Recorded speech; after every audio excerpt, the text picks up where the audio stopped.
Selamat pagi, nama saya Gusti Nguralana Wijaya Kusuma. Saya dosen program studi matematika Universitas Udayana. Pada kesempatan kali ini saya memperkenalkan diri untuk menjelaskan tentang mata kuliah saya yang saya ampu, yaitu pengantar basis data, di mana pada mata kuliah kali ini itu saya menerapkan metode pembelajaran student center learning. Itu akan menyebabkan perkuliahan itu menjadi interaktif, yang mana di metode pembelajaran ini menekankan pada komponen-komponen.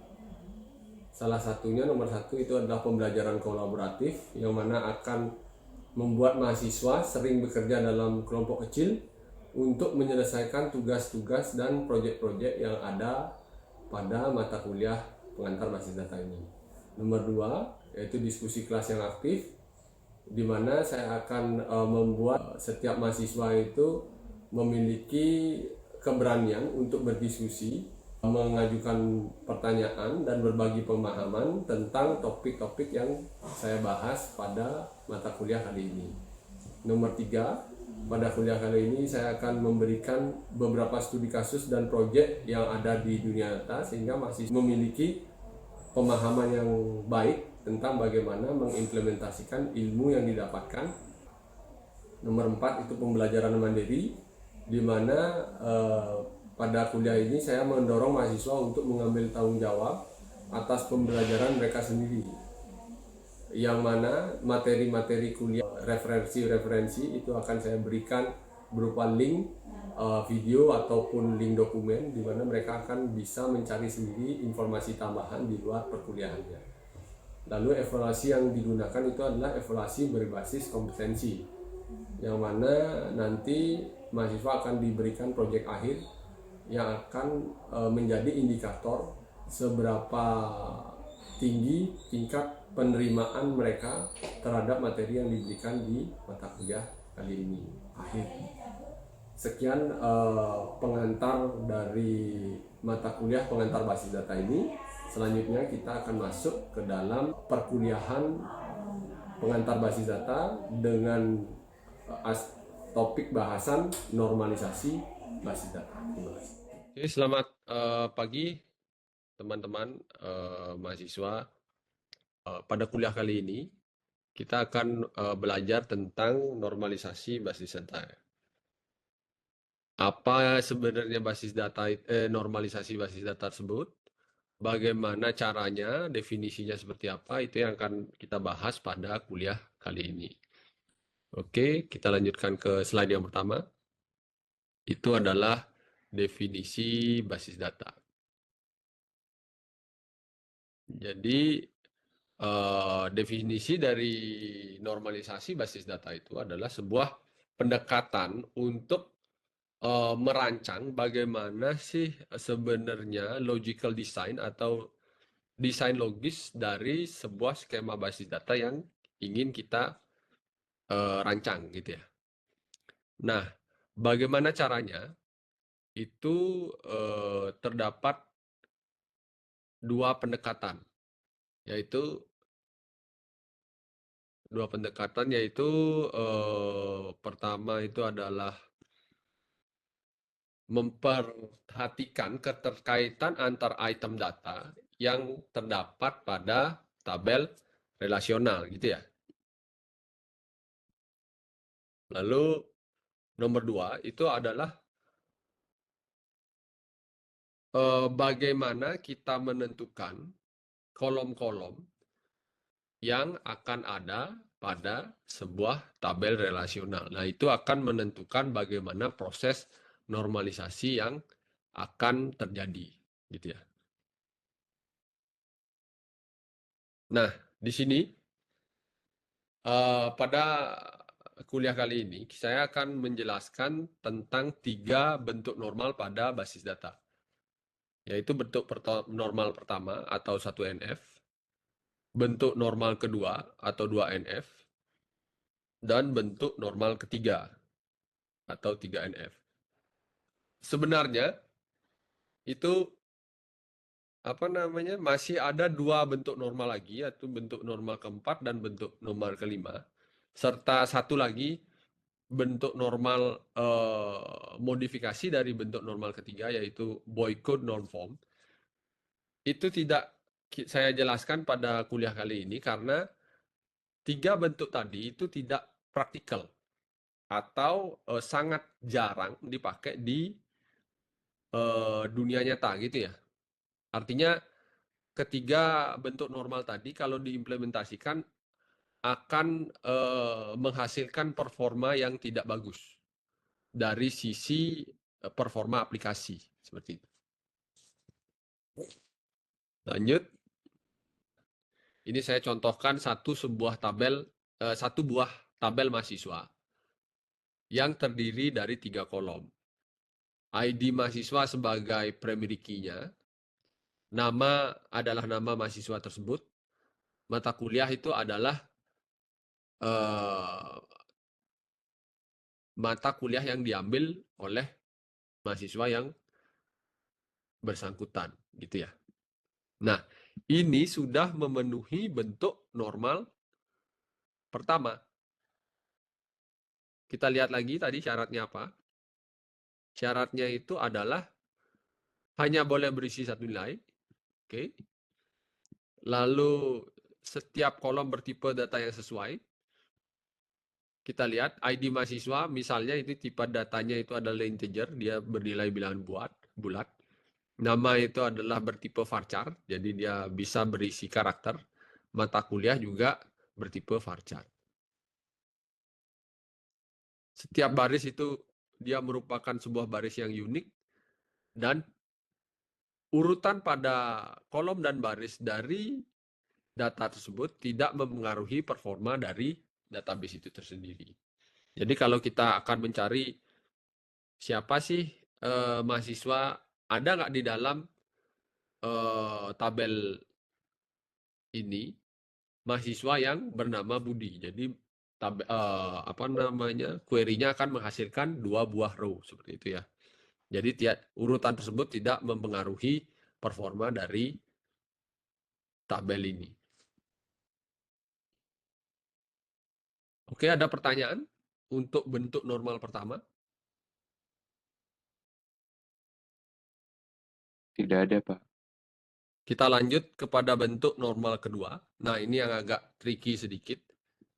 Bentuk normal kedua itu adalah semua jika sebuah tabel tersebut memenuhi syarat bentuk normal pertama dan tidak ada ketergantungan parsial pada kunci utama. Oke. Apa yang disebut dengan tidak ada ketergantungan parsial pada kunci utama itu adalah seperti ini. Jadi contohnya itu adalah yang di bawahnya ini. Contoh bentuk tabel yang memenuhi bentuk normal pertama tapi belum memenuhi bentuk normal kedua. Di mana tidak memenuhinya? Jadi tidak memenuhinya itu di bagian ini. Kolom nama mahasiswa itu bergantung pada ID mahasiswa. Ya, kolom mata kuliah itu bergantung pada kode mata kuliah, serta dosen juga bergantung pada kode mata kuliah. Ketergantungan parsial ini terdapat pada kolom dosen yang bergantung hanya kepada mata kuliah ini, kepada kode mata kuliah ini. Bukan bergantung pada ID mahasiswa dan kode mata kuliah.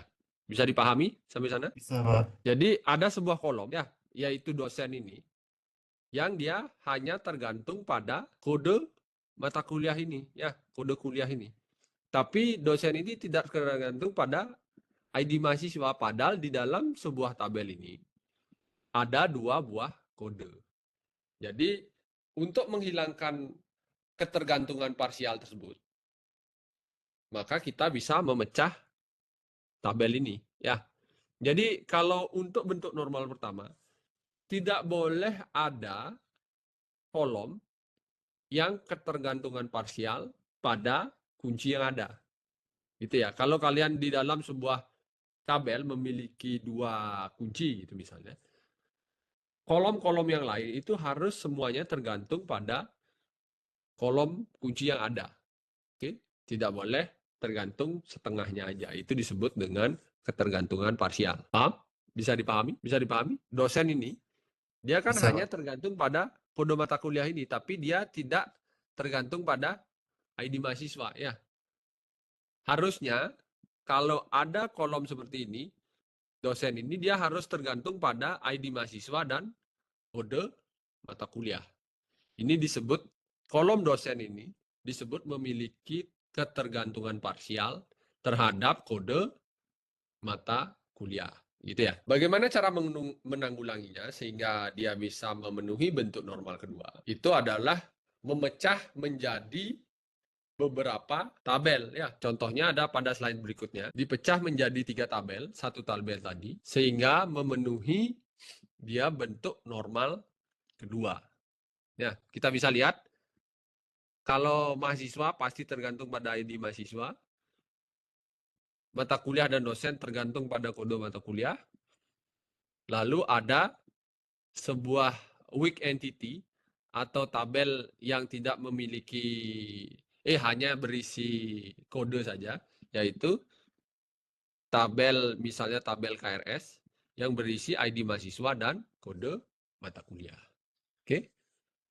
Jadi rancangan ini disebut sudah memenuhi bentuk normal kedua. Ya. Ada pertanyaan sampai di sini? Ada pertanyaan? Belum ada, Pak. Udah paham? Udah. Sudah ya? Bisa dipahami ya sampai di sini ya? Oke, lanjut. Kita lanjut kepada bentuk normal ketiga. Bentuk normal ketiga itu syaratnya adalah sudah berada dalam bentuk normal kedua dan tidak ada ketergantungan transitif pada kunci utama. Nah, ketergantungan transitif itu apa? Ketergantungan transitif itu adalah misalnya bisa kita lihat pada contohnya. Ada sebuah tabel dengan 6 kolom. ID mahasiswa, nama mahasiswa, kode kuliah, mata kuliah, dosen, dan alamat dosen gitu ya. Nah, yang disebut dengan ketergantungan transitif itu adalah apa namanya? Kolom alamat dosen ini. Ya. Kolom alamat dosen ini. Jadi dia itu tidak tergantung pada ID mahasiswa dan kode kuliah tadi. Ya.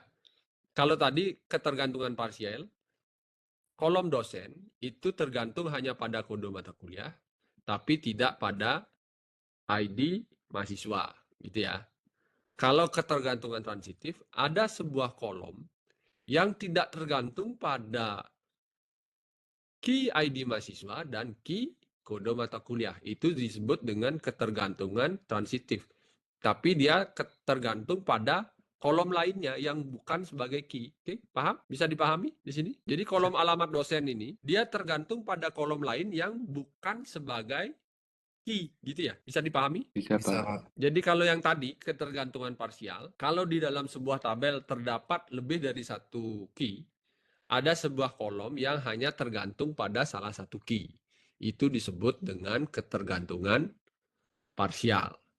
Kalau ketergantungan transitif, ada sebuah kolom yang tidak tergantung pada key yang terdapat pada tabel, tapi dia tergantung pada kolom lainnya yang bukan merupakan sebuah key, gitu ya. Paham ya? Jadi kalau bentuk normal ketiga itu menghilangkan ketergantungan transitif. Itu yang disebut dengan bentuk normal ketiga. Bagaimana bentuknya? Kita tinggal pecah. Jadi kalau normalisasi itu konsepnya selalu dipecah ya. Kalau terdapat ketergantungan transitif berarti kita pecah lagi. Contohnya kita pecah menjadi apa namanya ID mahasiswa, tabel mahasiswa, habis itu tabel mata kuliah, lalu tabel dosen, gitu ya. Itu contoh-contoh tabelnya sudah saya berikan. Jadi dari tabel awal yang masih memiliki ketergantungan transitif, kita bisa pecah menjadi 4 tabel, yaitu ada tabel mahasiswa, tabel mata kuliah, tabel dosen, dan tabel KRS. Sehingga ketergantungan transitifnya hilang, ketergantungan parsialnya tidak ada lagi, dan dia disebut sudah memenuhi syarat sebagai bentuk normal ketiga. Sampai di sini penjelasan saya. bentuk normal ketiga. Sekarang saatnya sesi tanya jawab. Silahkan bagi yang ingin bertanya, silahkan. Teman-teman yang ingin bertanya kemarin kiranya ada pertanyaan. Ini bisa di stop sharing dulu, oke? Baik, Pak, terkait tugas yang kemarin, eh, pada hubungan relasi ID guru dengan ID Mapel. Coba Pada bisa relasi di share screen seperti apa pertanyaannya biar kita bisa lebih jelas. apa sudah terlihat, Pak? Ya, lihat, silakan. Di sini saya kan sudah membuat tabel mata pelajaran dan juga tabel guru. Lalu Oke, pada relasi yang Bapak sebutkan di lembar UTS mengatakan bahwa guru berelasi one to many dengan mata pelajaran. betul, Di situ saya mengartikannya bahwa berarti satu guru bisa mengampu beberapa mata pelajaran. Betul begitu, ya, Pak? betul. Jadi misalnya kayak guru wali itu, kalau nggak guru wali kelas, itu dia bisa mengajar beberapa mata pelajaran yang berbeda, atau guru yang sama, guru spesifik, misalnya guru matematika, tapi dia bisa mengajar matematika itu di banyak kelas, gitu ya. Ada kelas A, kelas B, kelas C. Baik, Pak. Yang ingin saya tanyakan di sini, pada tabel guru kan ID gurunya itu berbeda-beda, Pak. Nah, Mm-mm, lalu ID pada tabel ini juga ada ID mapel. mm-mm, Di situ betul. ID gurunya ini kan nanti karena saya mengganti mapelnya, misalnya guru Agus ini, mapelnya saya mau tambahkan juga dengan yang 10, 12 ini. Nah, nanti Mm-mm. ID gurunya juga berubah, Pak. Nggak bisa jadi satu lagi. Itu memang bakalan berubah atau seharusnya satu guru ID-nya tetap satu aja, Pak? Oh, bukan. Jadi ID mapel itu seperti yang saya jelaskan pada proses normalisasi tadi, itu tidak diam di tabel guru itu sendiri. Kenapa? Karena harusnya itu diam di tabel, entah nama tabelnya ini tabel, misalnya tabel mata pelajaran gitu yang diambil, sebuah weak entity yang berisi misalnya ID guru, ID mata pelajaran, ID kelas, dan ID siswa. Gitu. Sehingga ID gurunya itu tidak akan berubah. Jadi bukan di sini ditaruh ID mapelnya, bukan di tabel guru, tapi nanti ada tabel, misalnya di tabel apalah gitu. Judul tabelnya mungkin raport gitu, atau KRS, atau saya kurang gimana istilah pada SMA itu. Jadi lupa saya kalau KRS itu istilahnya apa ya? Paket pelajaran di semester mungkin, rencana semester gitu mungkin ya, nama tabelnya ya. Sehingga disitulah disimpan, disitulah yang berrelasi one to many tadi. ID gurunya tidak akan berubah, oke? Karena yang disimpan adalah ID guru, ID mapel, ID mahasiswa, kayak gitu, dan semesternya. Oke. Untuk tabel mata pelajarannya sendiri, berarti tetap ada. Nanti baru bikin satu tabel lagi yang Iya, betul. Ini menggabungkan tabel beberapa pelajaran. gitu. Ya, ini tabel mata pelajaran. Seperti contoh saya tadi itu. Mata pelajaran itu adalah tabel master itu sendiri. Jadi dia menyimpan ID mapel dan nama pelajarannya. Ya, karena kan matematika itu dia bisa diambil di semester 1, semester 2, semester 3, semester 4, semester 5, dan semester 6 gitu ya. Nanti dia akan berrelasi pada weak entity tadi ya, rencana pembelajaran tadi. Tabel rencana pembelajaran. Bisa dipahami? Bisa, Pak. Oke, selanjutnya kalau ada yang ingin ditanyakan. Bapak, saya izin nanya, saya masih belum paham sama yang tadi tabel guru bisa ngajar di banyak mata pelajaran itu, berarti kita relasiinnya kemana ya Pak? Maaf. Ya, jadi ini tabelnya itu masih kurang lagi satu. Jadi seperti contoh yang tadi, bisa coba di-share contoh yang tadi yang lebih sederhana, yang di slide saya, bukan yang di sini. Yang di slide saya yang tadi, di bawah yang bentuk normal kedua aja udah kelihatan. Di bawah bentuk normal kedua, bawah. Nah, ini weak entity KRS yang berisi ID mahasiswa dan kode mata kuliah itu. Ya, seperti ini nanti bentuknya. Paham kan? Bisa dipahami ya? Bisa Pak, berarti ID mahasiswa digabung. Berarti yang di tabel yang sebelumnya tuh, yang tabel saya berarti ditambahin satu lagi tabel pembelajaran yang isinya itu ID mapel, ID guru, sama ID kelas, begitu Pak. Ya, betul, betul. Sama semester mungkin biar lebih spesifik. Karena tabel-tabelmu tadi itu kan adalah tabel-tabel master semua ya. Tabel-tabel master itu adalah seperti ini. Ada master mahasiswa, ada master mata kuliah, ada master dosen gitu ya. Oke, ada pertanyaan lagi? Silakan. Silakan kalau ada yang bertanya lagi. Yang lain? Saya mau bertanya lagi Pak terkait formnya. Oke. Silakan. Kan di tabel-tabelnya itu yang nggak ada yang nggak punya foreign key itu cuman tabel mapel mata pelajaran Pak. Ya, betul. Terus kalau kita mau ngisi misalnya di tabel siswa atau tabel guru, itu kan terdapat foreign key, Pak. Ya. Itu bisa keisi atau enggak ya, Pak? Soalnya setahu saya nggak bisa diupdate kalau ada foreign key. Bisa. Jadi kalau ada foreign key itu bisa diupdate tergantung apa namanya syarat yang kamu tentukan tadi. Kan pada kuliah kita sebelumnya saya sudah katakan. Kalau syarat foreign key-nya itu kamu restrict, ya itu tidak boleh diupdate. Kalau syaratnya cascade, itu bisa diupdate. Atau ada syarat lagi yang no change kayaknya. Ya, ada 3 syarat. Jadi bisa kamu lihat nanti pada saat kamu mendefinisikan foreign key. Syaratnya itu bisa ditentukan, entah kamu restrict, entah cascade, atau entah tidak melakukan apa-apa. Jadi tetap bisa diupdate. Ya. Baik, Pak. Ya, silakan selanjutnya. Berarti Izin bertanya. Ya, silakan. Siapa? Lu. enggak, saya mau nanya dikit aja, Pak. Berarti data yang dibutuhkan ini lumayan banyak banget dong ya, Pak? Karena dari Nggak usah.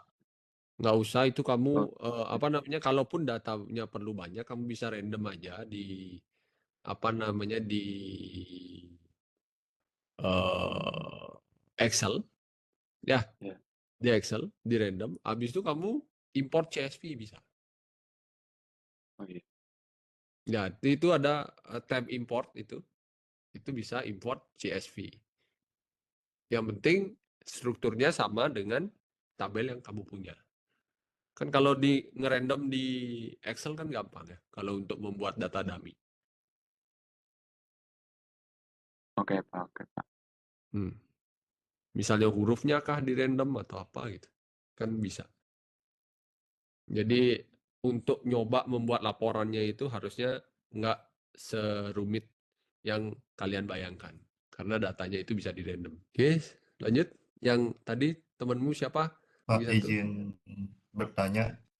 Heeh. Untuk yang kasus tadi itu yang bikin tabel baru itu sebaiknya bikin tabel yang kayak apa ya, permanen atau yang langsung buatan gitu Pak, yang kayak imajinasi betul. Seolah-olah tabel itu ada tapi di HP adminnya itu nggak ada gitu. Oh, lebih mending ada aslinya, jangan hanya membuat view. Oh, Ya, karena yang tadi itu weak entity itu adalah sebuah record, bukan untuk nge-view ya. Karena kan kamu hanya apa namanya memasukkan ID-ID di sana dari beberapa tabel. Dan nanti kalau view itu bukan seperti itu. View itu adalah kalau kamu ingin membuat misalnya apa namanya laporan statistik ranking siswa per semester gitu. Ya itu boleh dibuatkan view-nya. oh, Karena itu datanya sudah ada semua.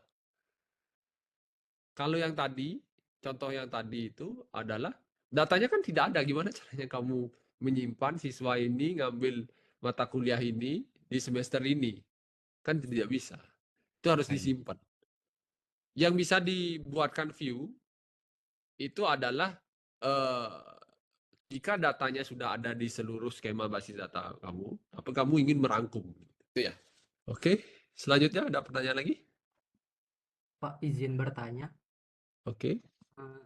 Tadi yang maksudnya itu import data dari file Excel itu berarti nggak usah pakai formulir gitu ya, Pak? Nggak usah, jadi kamu buat sebuah file Excel, struktur datanya sama, habis itu simpan ke dalam format .csv. Di Excel itu bisa nyimpen formatnya .csv gitu. Setelah itu bisa diimport. Coba diklik tab importnya. Nah itu, ini bisa CSV, bisa ini apa namanya yang lainnya, importing table ini. Itu formatnya tuh, bawah. Coba di bawah. Format. Ya, CSV. Gitu ya. Itu nggak usah diutak-atik, tinggal atasnya pilih file, formatnya CSV. Ya ini kalau nggak punya datanya jangan di-choose dulu. Gitu ya. Itu nanti juga tugas kalian kalau memang akan berkarir di bidang data analis ini. Jadi ada apa namanya? Misalnya pimpinan kalian memberikan kalian sebuah spreadsheet, ini tolong dibuatkan plot datanya atau seperti apalah. Jadi kalian perlu mengimport dulu ke DBMS, ya seperti tadi. Kalau import satu-satu, 2 bulan nggak jadi itu. Karena datanya pasti biasanya itu bukan dalam hitungan ratusan ya. Kalau di dunia kerja itu, tapi datanya hitungannya ribuan, puluhan ribu gitu. Saya mau tanya lagi, Pak. Ya, silakan. Untuk laporan-laporan yang nanti akan ditampilkan di websitenya itu, satu page, satu laporan, atau satu page boleh digabung, ada beberapa tabel juga, Pak? Nah, satu page, satu laporan, ya biar gampang. Oh iya. Karena kuliah kita bukan merupakan kuliah perancangan sistem. Sebenarnya bisa ada yang disebut dengan apa namanya SPA, Single Page Application. Itu ilmunya ada. Jadi kamu buat satu page saja, tapi dia bisa milih mau nampilin tabel yang mana, data yang mana gitu. Tapi karena kuliah kita tentang pengantar basis data, yang mana itu adalah mendesain data dari sebuah aplikasi, jadi kita tidak masuk ke sana. Jadi kita akan melakukan hal tersebut di kuliah berikutnya ya, kalau kalian mengambil ada di komputasi medis dan kecerdasan buatan. Itu kita akan masuk ke sana bagaimana merancang sebuah sistem yang beneran bisa dipakai. Oke. Ada pertanyaan lagi? Lalu untuk setiap page tabelnya itu, semuanya perlu dipakai filter atau gimana, Pak? Pasti ada filter gini kan, setidaknya filter semester atau filter tahun pasti ada. Oh iya, Ya nggak mungkin tampil semuanya kan. Jadi tahun ini seperti apa, tahun ini seperti apa. Ya, baik, Pak, baik. oke lanjut, silakan. Ada yang ingin ditanyakan lagi? Tidak ada? Kalau tidak ada, kita tutup kuliahnya ya. Terima kasih atas kerjasamanya. Semoga kuliah hari ini bermanfaat. Saya tutup kuliahnya. Selamat siang ya. Siang, Pak. Makasih, Pak. Pak, Siang, makasih, Pak. Pak. Terima kasih, Pak. Ya.